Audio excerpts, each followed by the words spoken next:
Alabama, and Beyond, Creating a Lasting Legacy by Dottie Childers Gravely, Chapter 4, A Different Dottie.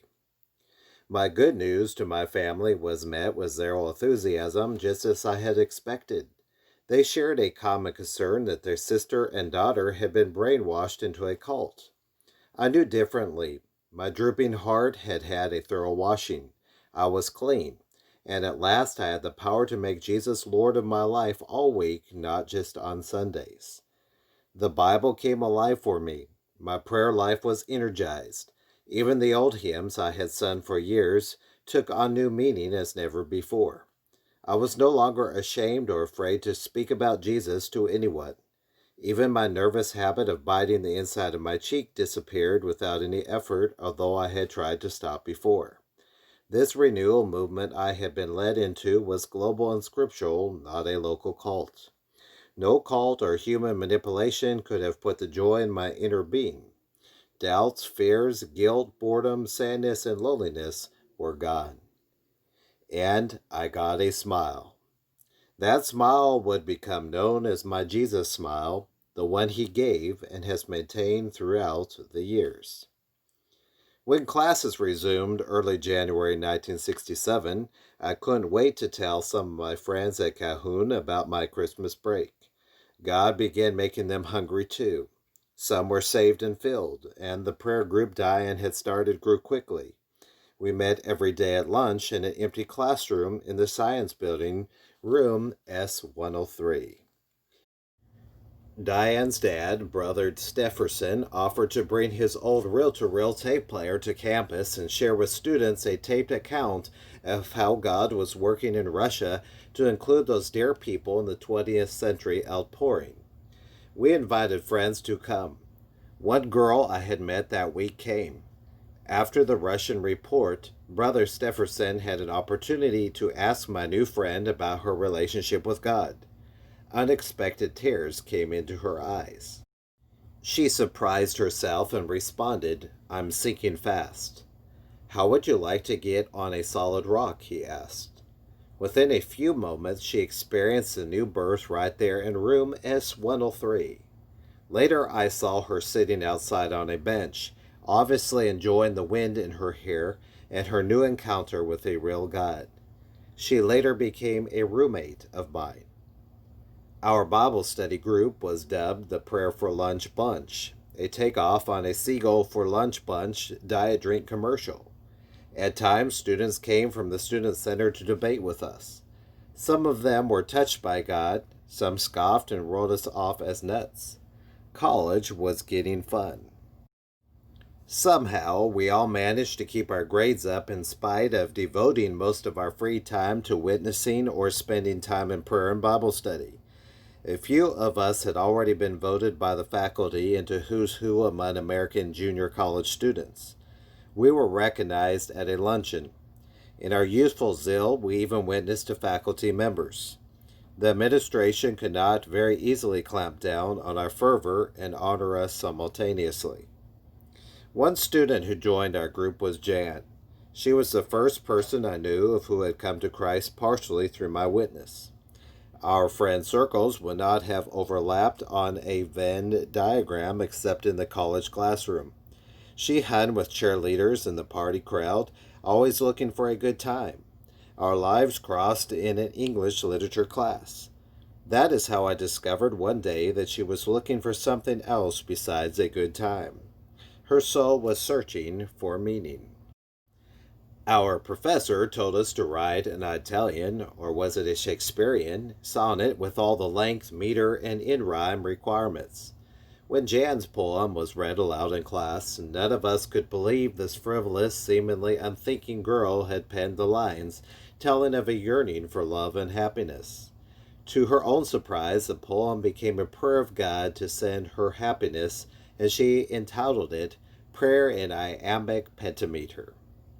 That was during the fall semester before I had traveled to Waco at Christmas time and received the power to be a witness. Even in that unhappy time for both of us that fall, I had wanted to offer Jan some hope. One day, when we were alone together on campus, I had ventured a witnessing attempt. I first explained to her that I was not where I wanted to be with God myself, but I knew deep down that He was the answer. At the time, I had little more to offer her. After Waco, I could not wait to tell Jan about what had happened. I now had something to share.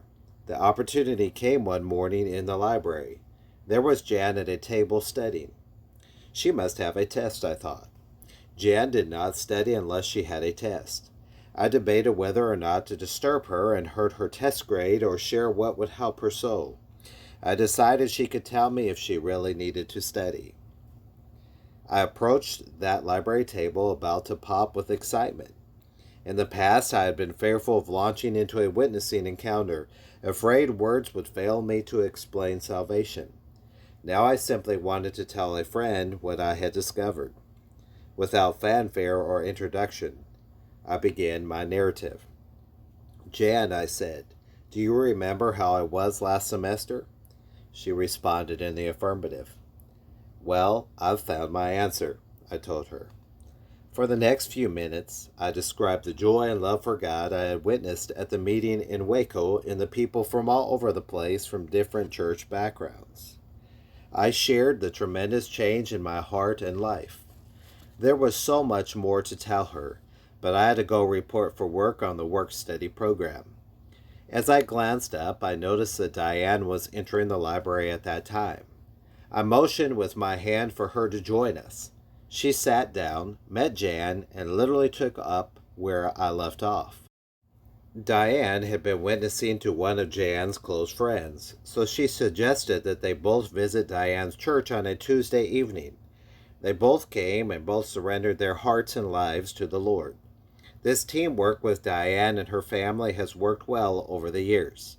It reminds me of the analogy of two coyotes chasing the same jackrabbit. They tire out the rabbit, which is faster by their joint efforts. It was wonderful to see the change in Jan's life. Soon it was obvious to all on campus. She later received the baptism of the Holy Spirit in her bedroom after reading Aglow with the Spirit by Dr. Robert Frost, a professor at Oral Roberts University. Jan and I later took part 2 of the English literature class under the same professor who had assigned the sonnet. He didn't seem particularly interested in what we had found, but he was impressed that we were much better students. He even offered to recommend me to the college he had attended. Our prayer group knew that our time at Calhoun would soon come to a close and that we would move on to get jobs or finish college elsewhere. We wanted to see what God had begun to continue after us. Some people plant a tree to leave behind. We planted a prayer. Before disbanding, one day we all prayed that God would always have His Spirit-filled witness on that campus. I never dreamed at the time that I would remain there almost 3 years to work as a secretary and be a part on the continuing legacy of the Prayer for Lunch Bunch. He rewards those who earnestly seek Him. Hebrews chapter 11, verse 6 from the NIV. Give thanks to the Lord, call on His name, make known among the nations what He has done. Sing to Him, sing praise to Him, tell of all His wondrous acts. Remember the wonders He has done, His miracles and the judgments He pronounced. 1 Chronicles chapter 16, verses 8 to 9 and 12 from the NIV. Points to ponder. Number 1. How can we develop sensitivity to spiritual hunger in others around us? Number 2. Are we ready to be ostracized by our society for the cause of Christ? Number 3. When we are reassigned in God's vineyard, we leave behind our spiritual toil. What mindset should we adopt in transition times? Hint. See Be Still My Soul, hymn by Katharina von Schlegel.